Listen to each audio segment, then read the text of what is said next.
Bienvenue à une série de vidéos pour les amateurs de plantes alpines, c'est-à-dire les gens qui les cultivent, plantes alpines et plantes de rocaille. Aujourd'hui, nous allons voir 2 des 5 zones de végétation des montagnes, spécialement des Alpes, mais je vais vous faire une référence avec le Québec. OK?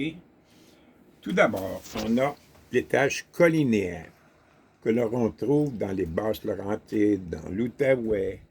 C'est pas les montagnes, c'est des collines. Et également au sud de la plaine du Saint-Laurent, la vallée de la Gatineau. C'est généralement des zones de rusticité 4 et 5. Et en Europe, ça varie de 0 à 800 mètres dans les Alpes.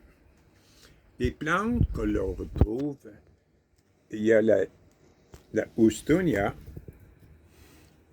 des alliums et différentes plantes qui peuvent varier de plus de 30 cm. Il y a aussi des orchidées en Europe, beaucoup d'orchidées, et un peu au Québec.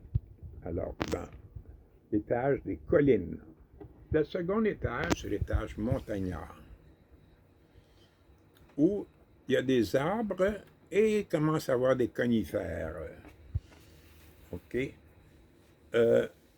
L'altitude varie entre 800 et 1600 mètres.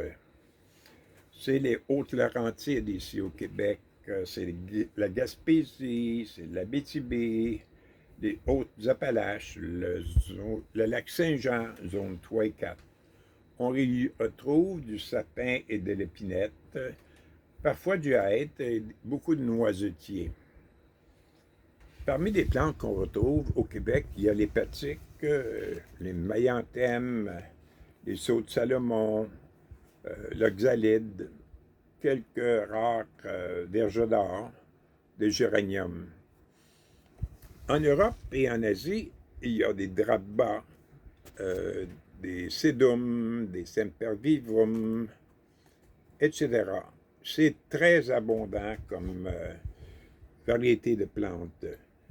Et ça commence entre la zone montagnarde et sous-alpine. On commence à voir des primulas. Ce qui veut dire que une plante n'est pas nécessairement située dans une seule zone. Elle peut avoir 3 zones, par exemple. On prend la silène à col, qui est dans la zone subalpine, alpine et nivale. Alors, les plantes s'adaptent assez bien. C'était Major La Rochelle, un passionné mordu et mordant des plantes alpines.